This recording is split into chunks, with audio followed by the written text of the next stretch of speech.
नमस्कार मित्रों, जय माता दी। स्वागत है आप सभी का हमारे यूट्यूब चैनल के ऊपर। आज अपन बात करने वाले हैं कि शनिदेव है 23 अक्टूबर को वक्री से मार्गी होने जा रहे हैं। स्वयं की राशि मकर राशि के अंदर वो मार्गी होने जा रहे हैं। तो इसका प्रभाव है धनु लग्न या फिर धनु राशि के जो भी जातक जातिकाएं हैं उनके ऊपर कैसा रहेगा। और सबसे पहले मैं आपको ये बता दूं कि कोई भी ग्रह अगर वक्री है और वो मार्गी होने जा रहा है तो कहीं ना कहीं अपने को पॉजिटिव रिजल्ट उसके मिलने हैं। क्योंकि वक्री ग्रह है उसको कैसे मानते हैं अपन, कैसे समझते हैं। मैं आपको सीधा बता दूं कि कोई भी व्यक्ति है उसको बोल दिया कि आपको ये निश्चित दूरी है निश्चित समय के अंदर पूरी करनी है, और वो व्यक्ति उस निश्चित दूरी को निश्चित समय के अंदर पूरा नहीं कर पाता है। उसी तरह से ग्रह है उनको जो चक्कर काटते हैं निश्चित समय के अंदर पूरा करना होता है। अगर वो चक्कर है निश्चित समय के अंदर पूरा नहीं कर पाते हैं या काट नहीं पाते हैं तो अपन ये बोल देते हैं कि ये तो क्या है, ग्रह की उल्टी चाल है, टेढ़ी चाल है, या फिर ये ग्रह क्या हो गया आपके वक्री हो गया, या फिर ग्रह क्या चल रहा है आपके धीरे चल रहा है। तो इसको अपन वक्रत्व मानते हैं। तो वक्रत्व कहीं ना कहीं सबसे पहले तो अनस्टेबिलिटी है या फिर अस्थायित्व है वो आपको दर्शाता है। इसका मतलब क्या है कि कोई भी ग्रह अगर वक्री है तो जिस राशि के अंदर उसकी प्लेसमेंट है, जहां पर उसकी दृष्टि आ रही है, जिन राशियों का वो स्वामी है और जिन भावों के अंदर वो एक्टिवेशन मिल रही है, उन भावों से रिलेटेड जितने भी चीजें हैं अपने को कहीं ना कहीं उनके अंदर अनस्टेबिलिटी देखने को मिलती है।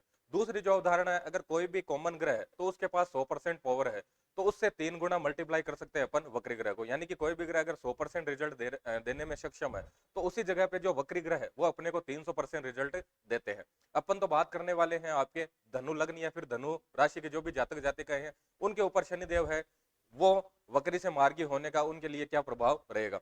सबसे पहले तो जिनको पता नहीं है कि कौन सा चार्ट है जिसे अपन धनु लग्न का चार्ट बोलते हैं, आप कुंडली है देखते हैं जिसमें 12 खाने होते हैं, ये सभी को तो पता है।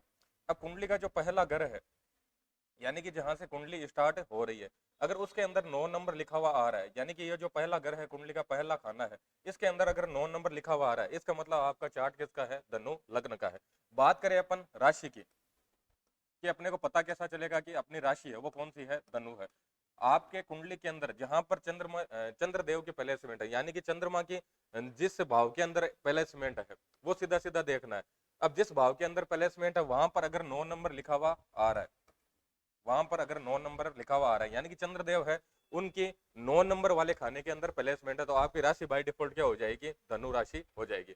अपन बात करने वाले हैं कि शनिदेव है, और शनिदेव है वो वर्तमान में किस में प्लेसमेंट है, शनिदेव की प्लेसमेंट है आपके मकर राशि के अंदर, इसी में वक्री हो रखे हैं और इसी राशि के अंदर वो मार्गी होने जा रहे हैं। तो इसका इफेक्ट है धनु राशि या फिर धनु लग्न के लिए कैसा रहेगा, वो चीजें अपन डिस्कशन करने वाले हैं।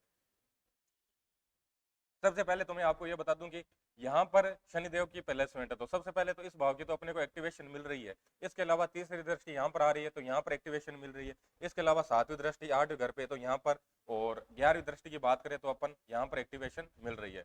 तो शनिदेव आपके दूसरे घर को और यहाँ पर इनकी राशि आ रही है, तो तीसरे तीसरे चौथे को, उसके अलावा 8वें को और उसके अलावा 11वें घर की एक्टिवेशन अपने को देखने को मिल रही है।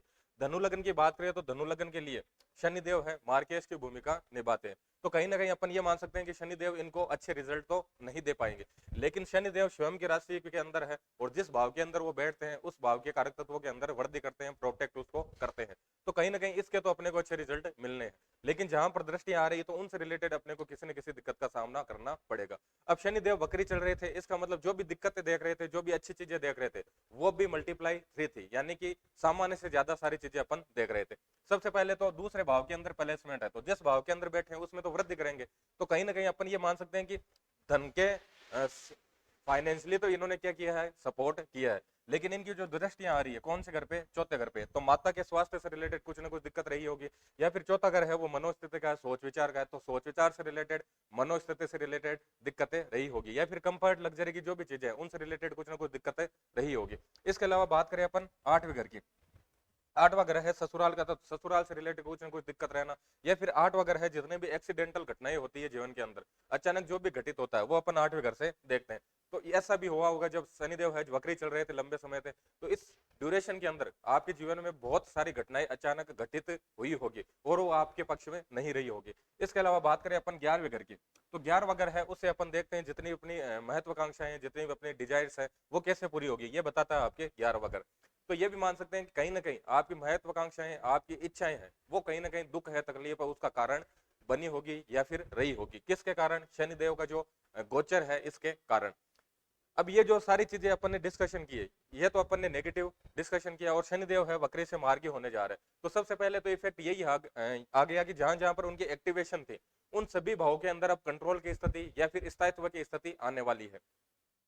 सबसे पहले तो फाइनेंशियली है, उसके अंदर पूरा सपोर्ट करने वाले हैं शनिदेव। इसके अलावा अगर माता जी के स्वास्थ्य से रिलेटेड या फिर सोच विचार से रिलेटेड, मनोस्थिति से रिलेटेड, कंफर्ट और लग्जरी की जो भी चीजें हैं उनसे रिलेटेड अगर किसी भी तरह की दिक्कतों का सामना आप कर रहे थे, तो उनके अंदर स्थितियां कंट्रोल में आने वाली है। अचानक जीवन में जो भी घटनाएं घटित हो रही थी और नेगेटिव जो भी घटनाएं थी, उनके अंदर स्थितियां कंट्रोल में आने वाली है। इसके अलावा आपकी जो भी डिजायर्स है, महत्वाकांक्षाएं, इच्छाएं हैं, वो सारी की सारी पूरी अब होने वाली है। अगर आप शनि की तरह रिएक्ट करें या फिर शनि जिस डायरेक्शन में आपको काम करवाना चाहते हैं, अगर उसी डायरेक्शन में काम करते हैं, तो शनिदेव आपको फाइनेंशियली है पूरा सपोर्ट करने वाले हैं। कंफर्ट और लग्जरी से जुड़ी किसी भी तरह की वस्तु है आप परचेज कर सकते हैं। माता का स्वास्थ्य अच्छा रहने वाला है, मनोस्थिति आपकी अच्छी रहने वाली है। अचानक बड़े धन लाभ भी आपको हो सकते हैं और आपकी सारी महत्वाकांक्षा इच्छाएं पूरी होने वाली है। लेकिन किन चीजों के अंदर सावधानियां रखनी होगी धनु लग्न वालों को? सबसे पहले तो शनिदेव की अगर दूसरे घर में प्लेसमेंट है, शनिदेव का बेसिक सा नेचर है, जिस भाव के अंदर, जिस घर के अंदर, जिस राशि के अंदर उनकी प्लेसमेंट है, उस भाव से रिलेटेड, इसके अलावा जहां पर उनकी दृष्टियां आ रही है, जिन जिन भावों पर उनका प्रभाव आ रहा है, उन भावों से रिलेटेड जो भी जिम्मेदारियां बनती है, उनका अगर अपन ईमानदारी से निर्वहन करते हैं, तो शनिदेव अपने को नेगेटिव रिजल्ट नहीं देते हैं। लेकिन उसमें अगर किसी भी तरह की अपन लापरवाही करते हैं, तो शनिदेव अपने को नेगेटिव रिजल्ट देना स्टार्ट कर देते हैं। तो धनु लग्न वालों को विशेष रूप से क्या क्या चीजें ध्यान में रखनी है? सबसे पहले तो शनिदेव दूसरे घर में बैठे हैं, तो दूसरा घर है खान पान का और वाणी का। तो वाणी का आपको विशेष रूप से ध्यान रखना है, खान पान का आपको विशेष रूप से ध्यान रखना है। दूसरा घर है आपके कुटुंब का, तो कुटुंब के साथ में आपके रिलेशन अच्छे होने चाहिए। कुटुंब से रिलेटेड जो भी जिम्मेदारियां हैं, उनका आप ईमानदारी से निर्वहन करें। इसके बाद में बात करें अपन चौथे घर की, तो चौथे घर से देखते हैं मुख्यतः अपन माता की स्थिति, यानी कि माता के स्वास्थ्य का आपको ध्यान में रखना है। और माता से रिलेटेड अगर किसी भी तरह का काम है, तो उसके अंदर किसी भी तरह की लापरवाही न करें, उसमें किसी भी तरह की टालम टोल आप ना करें, समय के ऊपर ही, नियत समय के ऊपर ही उसे पूरा करें।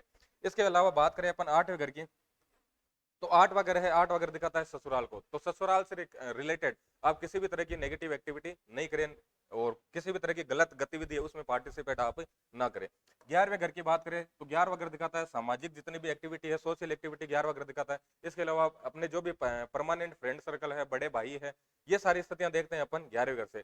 तो बड़े भाई से रिलेटेड या फिर आपके जो भी परमानेंट फ्रेंड सर्कल है, या फिर अपन ये मान सकते हैं कि सामाजिक जो भी दायित्व है, इनसे रिलेटेड जो भी आपके दायित्व बनते हैं, उनका आप ईमानदारी से निर्वहन करें। मतलब सीधा सीधा क्या है, सबसे पहले तो फैमिली से रिलेटेड, उसके अलावा माता से रिलेटेड, इसके अलावा ससुराल से रिलेटेड, और इसके अलावा सामाजिक जो भी दायित्व है, बड़े भाई से रिलेटेड जो भी दायित्व है, और आपके परमानेंट जो भी फ्रेंड सर्कल है, उनसे रिलेटेड जो भी आपके दायित्व है, जिम्मेदारियां, उनका आप ईमानदारी से निर्वहन करें।